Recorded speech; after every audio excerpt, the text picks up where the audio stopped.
Sveiki, mani sauc Aigars, un jūs esat BeSafe Latvija YouTube kanālā. Šis ir kanāls par darba aizsardzību ikvienam, kā arī ik viens var piedalīties tā pilnveidošanā, uzlabošanā, atliek uzrakstīt e-pastu vai kā citādāk sakontaktēties, un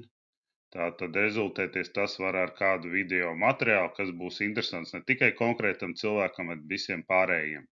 Tāpatās var dalīties ar šo informāciju, tā kā izmantot maksimāli, ja jūs uzskatāt, ka tas ir tā vērts, lai mums visiem drošs darbs.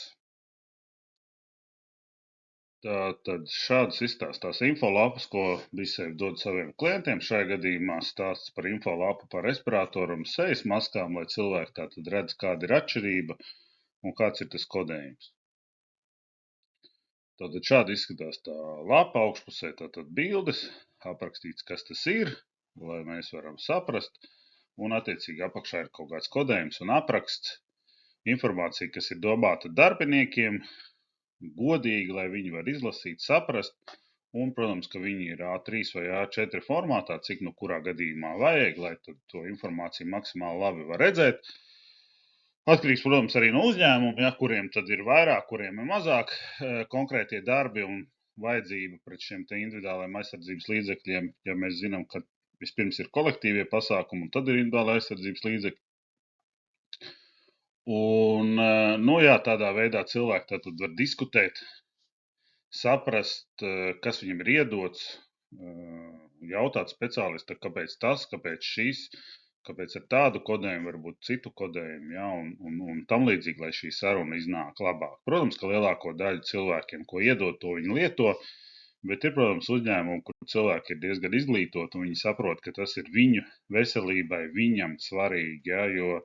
nu, iedot jau var, es atvainojos daudz ko. Nu, tad šajā gadījumā mēs skatāmies, tā tad ir aizsarga maskas vai pusmaskas, šajā gadījumā tā ir pusmaska, ja, ar filtriem, nu kaut kādi filtri, kaut kādi paraugi, un tālāk jau tur, kur ir zīme, mēs zinām, ka jālieto sejas maska, un attiecīgi mēs tad varam kaut kādā brīdī pēc tā standarta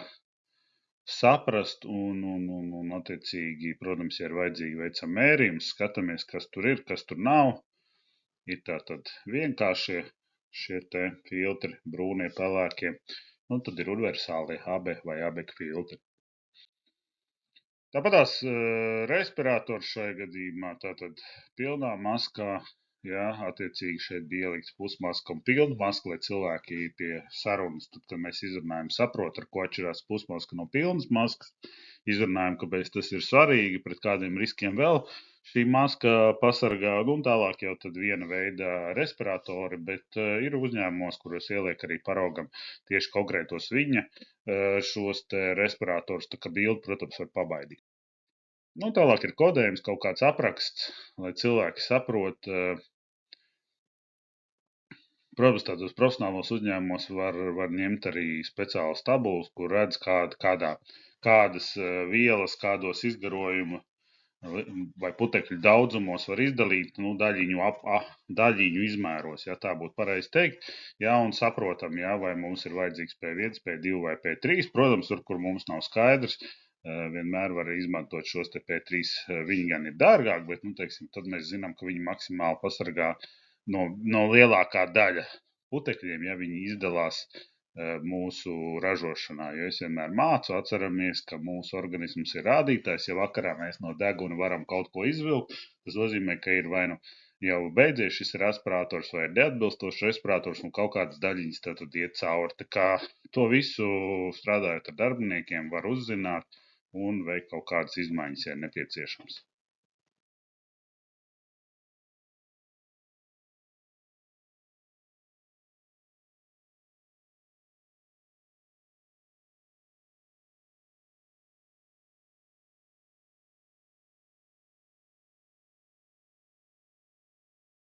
Un video noslēgumā vēlos novēlēt visiem foršu dzīvi, drošā darbā.